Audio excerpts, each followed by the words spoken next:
the various projects which you are doing, like different agencies are doing large amount of road asset management projects, but it is not being shared with Indian Roads Congress, because any study, if it has to be put into a code of practice, must come through IRC. So I urge that, like the effort what we are making, one, we can share with Indian Road Congress. I understand NDRO will also make a presentation at IRC session at Raipur. And other than that, also IRC has a lot of publications. It will be a good idea to disseminate our studies, our findings, case study on some of the Indian journals. So that's how you can reach to a very wider audience. So these are like two expectations of mine from NDRO. Other than working also to share some of these work with the large Indian audience. So with that, I thank you all for listening to me patiently. Thank you very much. And I am happy that it is the right time for the Australians also to come in. If they had they come 10 years before, they might not have got that response. But that is why only Q highway, because of the out of their commercial interest, they hire the vehicle. But it is now the need of the public authorities also. And I will say only that much, that there is a lot more to go and it will take around. And what is the future? I would say that India government is planning to spend about $32 trillion on the infrastructure in the next 20-25 years. And out of that, I don't know how much will be shared by the road, but road is going to stay there. Density is not much higher in India. India is population density is very high, so 70% trips of Indians will take place on the road. The road is the future, as not like Europe, Australia. So, and it will be a great saver, and it will be safe to the economy, give value to the people. With these points, I would say we should move forward, to collaborate together. NTRO is here to hold hand with us, and Mr. Mujja has already pointed out, he has already floated the tenders for the iPave and whatever equipments and data analytics is needed.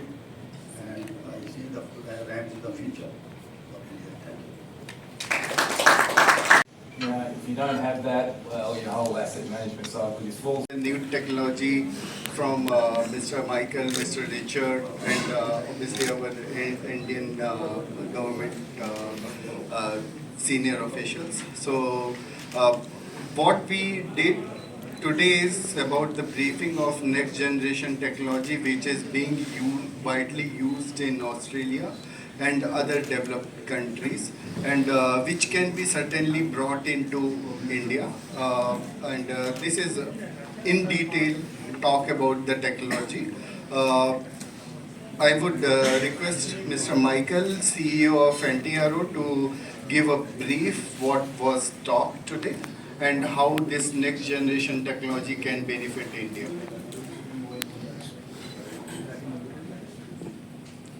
Thank you very much, Abhishek. It's been wonderful to be here in Delhi today. My name's Michael Caltabiano. I'm the Chief Executive Officer of the National Transport Research Organisation for Australia and New Zealand, formerly the Australian Road Research Board. We were created in 1960 by the governments of Australia to be a government-owned company to bring next generation technology to the road space, to write the standards, to deliver the test methods for the use of the Australian and New Zealand road network. Now, here we are 64 years later, talking to this audience here in Delhi about the things that we've learnt and the technologies that are now available, tested, and are really different to what we've done in the past.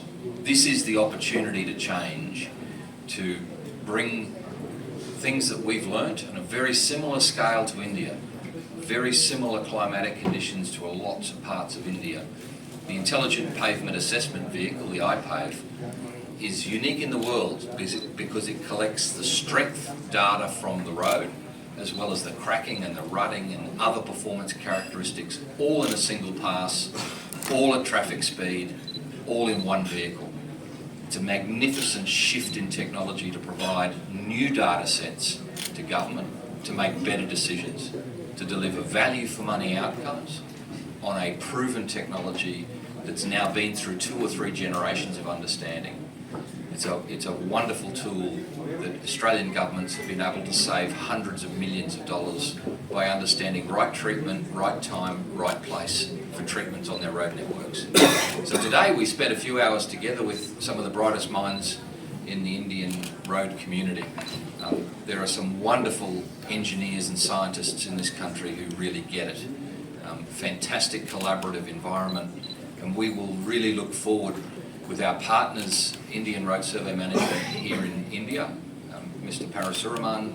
We've had a joint venture company here for 15 years, measuring the Indian road system, working in partnership with government to deliver some great outcomes.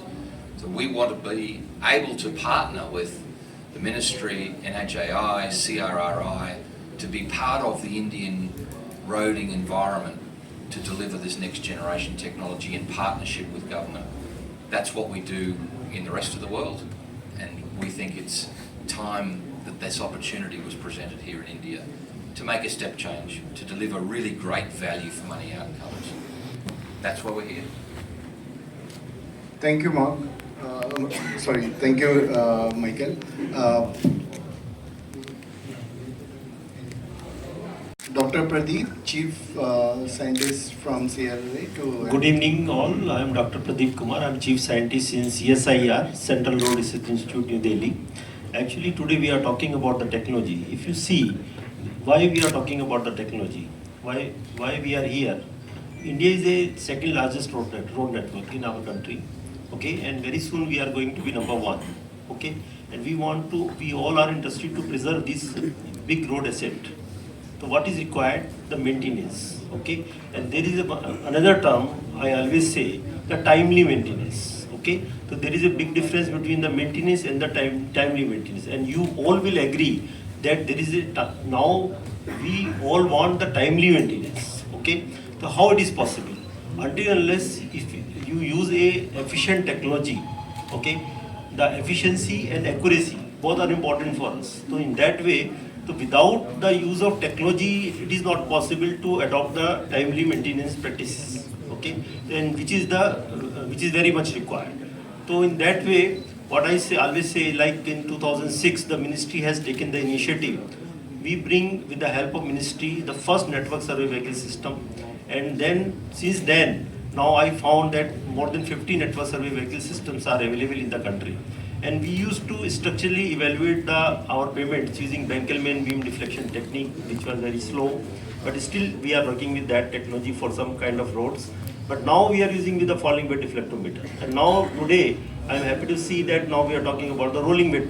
It is a traffic speed deflectometer. So now this is the time. If we are really interested in the timely maintenance, we want to preserve our road assets, we should adopt the technology. This is what all I want to say. Thank you so much. Thank you. May I request Sir to add few words, please? Hello. This traffic speed deflectometer is a futuristic pavement surface deflection instrument which is highly needed for this high-speed expressway corridor for India. And we are more excited to collaborate with this NTRO in terms of Indianizing this instrument or to develop the things here and also develop guideline for our road asset. Thank you. Great stuff. Thank you so much, sir. May I request Dr. Hari Reddy to add a few. Good evening. My name is Harikishan Reddy. I am chairman of Cube Highways Advisors. Cube Highways is one of the largest privately road owning and operating company in India. We operate about 30 road assets across 16 states of the country, measuring about 13,500 lane kilometers. We have been using the machines. Earlier it was ARRB, now NTRO. For the last 10 years, to assess the pavement condition, both in terms of functional parameters and structural parameters. So the data that comes from these machines has been very useful in formulating our maintenance strategies. With these machines, we were able to study our roads well. We were able to strategize our maintenance practices well. And scientific data from these kinds of machines actually helps minimize utilization of resources for maintenance by enhancing pavement life. I think today's the introduction or the machines that Interior presented, I think it will take the quality of data to the next level. We hope whenever these machines are available in India, they will further help us in understanding the condition of our roads better, and we will be able to improve basically our decision making and strategization with this kind of data. Yeah. Thanks. Thank you. Time, which will ensure that what standard data is collected and it will give you the scientific result to, assist you for decision making. May I request Dr. Amarnath Reddy sir to just.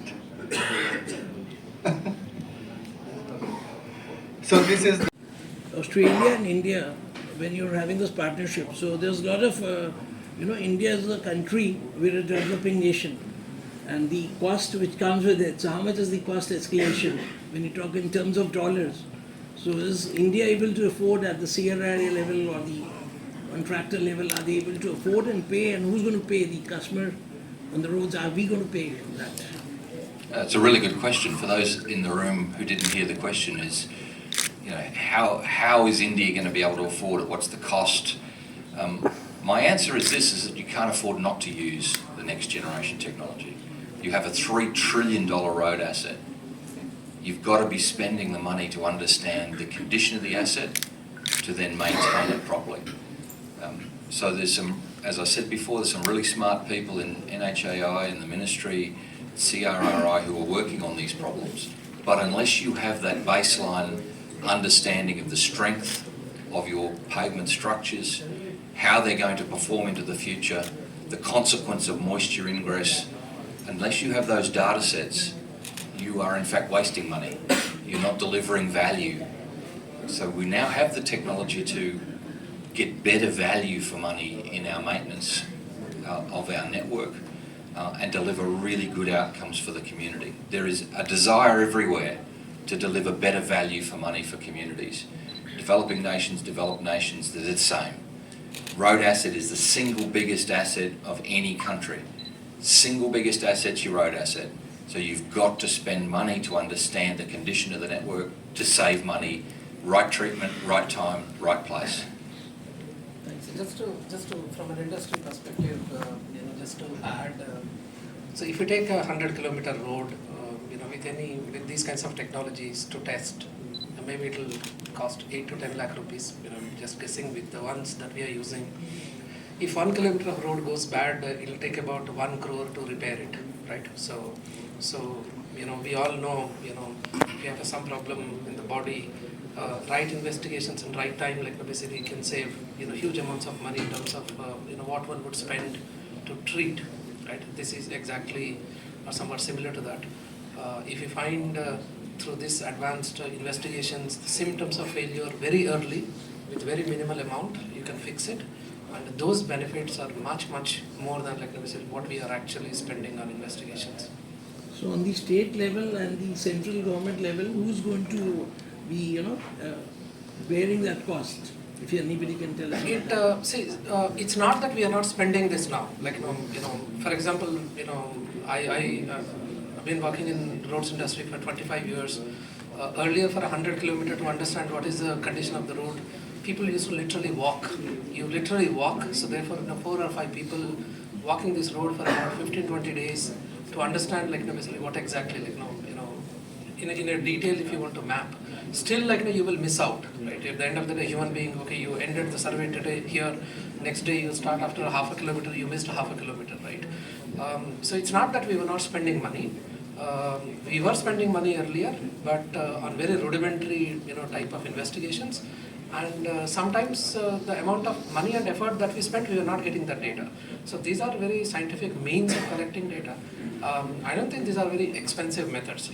From our point of view, as a practice, from practicing industry, So we have graduated from purely manual collections to somewhat like obviously mechanized methods to more advanced methods now. This machine, for example, like it's traveling at 80 kilometers per hour, right? The deflectometer. Deflectometer. So therefore, and it's one machine which will give you many pieces of information. So therefore, the amount of network that you can cover, right? For example, there's rainfall, immediately after rainfall, like what is the condition of the road? So without some of these scientific, methods of testing, it becomes humongously impossible task to, to test it. So therefore, and if you have not, found out the issues within the first 2-3 months after rainfall, then for the repairs for that, probably you may end up spending a lot of money. So therefore, these kinds of methods can give you that power of basically investigating a huge amount of network in a very short span of time, and then all the critical sections you can intervene at the right time, so that because the repair expenses are much more than the investigation expenses. I think that's the industry perspective. So it's not going to cost substantially more than what we were doing earlier. And probably what we will get from these investigations is a value for money. Sometimes you spend money that could be a little less, but you get nothing out of it. It has no meaning at all. Actually, I think that's the real difference. Australia, we only partner with government, so it's a government-to-government relationship. And to the question of who owns the data, government owns the data. So we partner with government to deliver collaborative outcomes. And as an Australian government-owned enterprise, that's what we do. We have the community at the core. We have a responsibility to deliver value. We have a responsibility to collaborate and transfer knowledge. That's what we do. So that answers the first part of your question. I can't answer the second part. So, what are infrastructure development and investment policy? How many investment for long-term policy? Short-term? You can answer that. Give it a go. Anyway. I think this partnership is more on investigation of the roads, and then give some real input to the government to make some informed decisions. So partnership has to, it cannot be done in one time. It has to be long term in order to give effectiveness to the agreement. So we will, initially we will do as a pilot project, and then we will showcase what the pilot project can give in terms of results. So once we are it is successful, then we will look for a long-term relationship, so that in the long term, how much of benefit we give to the government in terms of cost saving on the maintenance. What about the CRRI and National Highway Authority? Yeah, it's a collaborative thing. They're our natural partners in bringing a technology into India. To do it without them is pointless. It has to be embedded as part of a normal way of doing business, normal way of understanding payments. And to your investment question, once you understand the condition of your network, once you understand the whole of life position of your network, it helps you make investment decisions for the future. I mean, the development of the road network in India is spectacular. I mean, the level of investment is spectacular. The government's just powering on developing the road connectivity for this country for the future.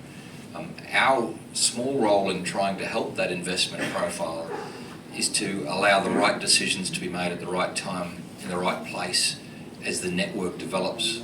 We understand the condition, we can make really intelligent decisions about where that maintenance dollar and rehabilitation dollar spends, so that you can keep building the network, so those investment decisions can be made. It's an integrated system.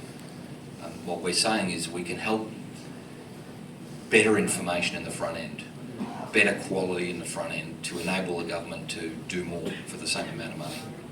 Do you obtain through the satellite? What we collect on the truck stays in the truck, and we hand the data to the Indian government.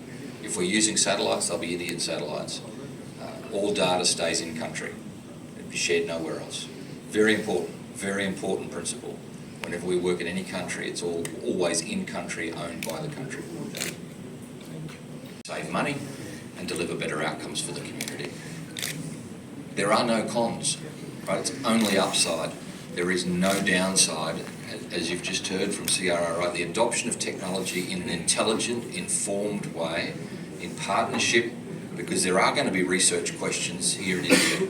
There are going to be really deep questions about how pavements work and how they perform, what we're actually measuring. There's a lot of work to do in the first pilot to demonstrate capability and competence. And when we've done that, it's going to be all upside for the information flow and the data sets to enable NHAI and the Ministry to make some really informed decisions. For this seminar, I mean, we would like to thank each and everyone for taking your time out and coming and taking part in this seminar, listening to the presentation. First, obviously, all media friends, whoever came, asked questions, probably we would give you more details later. And then obviously coming to participation in terms of the seminar organizing, there had been our team throughout working for many days. I mean, Uma, Juliet, and team is working truly on making it success. But this could have not been made success without your presence. So thanks each and everyone, sir, coming and taking part.